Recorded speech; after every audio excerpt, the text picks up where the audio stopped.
सोनभद्र के अनपरा स्थानीय थाना क्षेत्र के ओडी मोड़ पर रेलवे ट्रैक पर बीती रात लगभग 8 बजे संदिग्ध अवस्था में युवक का शव पड़ा मिला। स्थानीय लोगों ने परिजनों को सूचना दी।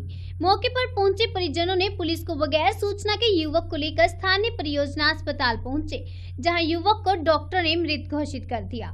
बताते चले कि रात 9 बजे के आसपास ओडी मोड़ रेलवे ट्रैक पर युवक को देखकर ग्रामीणों ने इसकी सूचना मृतक के भाई को फोन पर दी। मृतक ओडी मोड़ से स्वयं का मेडिकल की दुकान चलाता था, पर दुकान बंद करने के बाद युवक को गंभीर हालत में रेलवे ट्रैक पर जब स्थानीय लोगों ने देखा तो तत्काल इसकी सूचना परिजनों को दी। मौके पर पहुंचे परिजनों ने आनन फानन में युवक को परियोजना अस्पताल पहुंचाया, जहां डॉक्टरों ने इसे मृत घोषित कर दिया। तब परिजनों ने इसकी सूचना पुलिस को दी।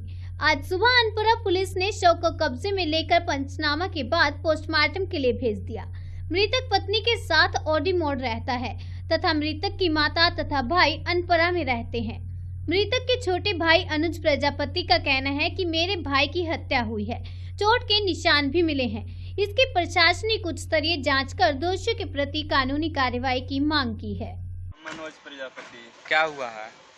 इनको फेंका हुआ था ओडी मोड़ दुरासने मंदिर के पीछे झाड़ी में। वहाँ से फिर कोई बताया, फोन किया भैया को कि आपका भाई इधर फेंका हुआ है, तो उठा के लाए हॉस्पिटल। तो डॉक्टर को दिखाया तो डॉक्टर बोला कि अब कुछ नहीं है इसमें। कब? पहले से लड़ाई होता था मियाँ बीवी का। इसके ससुर कई बार आकर के मारा है, मारपीट बहुत करके गया। 10-10, 15-15 लोगों को लेकर आया है। अच्छा।